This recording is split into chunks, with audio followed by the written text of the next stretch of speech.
लावणी म्हणजे महाराष्ट्राची शान। या लावणीच्या माध्यमातून अनेक अदाकारांनी भल्या भल्यांना आपल्या पायाच्या घुंगरांच्या तालावरती नाचवलं आहे।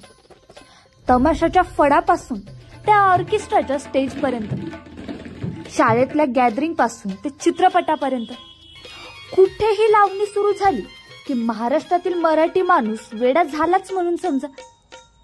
सध्याच्या काळात लावणीचं नाव घेतलं की आपसुकच तोंडावर नाव येतं ते गौतमी पाटीलचं। जसं लावणीचं नाव घेतल्याबरोबर तिचं नाव येतं, तसंच तिच्या आणि लावणीवरून अनेक वादही निर्माण होतात। अनेक जण तिच्यावर टीका करत राहतात। गौतमी पाटील सारखी पोरगी आली, ती मुळात लावणी करतच नाही, ती करते आयटम सॉन्ग। लावणी त्याच्यामुळे भ्रष्ट झाली।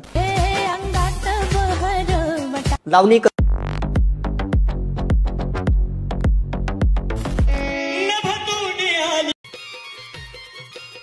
आता प्रश्न निर्माण झाला तो म्हणजे की नेमकं खरी लावणी कोणती आणि गौतमी पाटील करते ती लावणी नव्हे तर काय। तर चला जाणून घेऊया की नेमकं खरी लावणी कोणती आणि गौतमी पाटील करते ते काय। तर लावणीची सुरुवात ही 1560च्या दशकात झाली, तरी ती मात्र पेशव्यांच्या राजवटीच्या नंतरच्या काळात प्रसिद्ध झाली। लावणी हा प्रकार लोकांपर्यंत पोहोचवण्यात मराठी चित्रपटांनी मात्र महत्वाची भूमिका बजावली।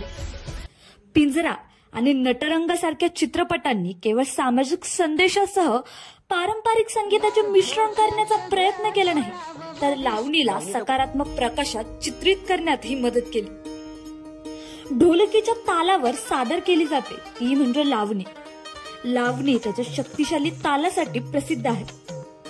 मराठी लोकनाट्याच्या विकासात लावणीचे फार मोठे योगदान आहे। महाराष्ट्र आणि दक्षिण मध्य प्रदेशात नऊवारी साडी नेसून आणि दागिन्यांनी खालून वरपर्यंत सजून जी महिला कलाकार ढोलकीच्या तालावर सादर करते आणि झटपट गायली जातात ती म्हणजे लावणी। यात महिला डोक्याच्या केसापासून ते पायाच्या नखापर्यंत शृंगार केलेली असते आणि यामध्ये तिचं कुठेही अंग दिसत नाही आणि खरी लावणी ही केवळ ढोलकीच्या तालावर सादर केली जाते।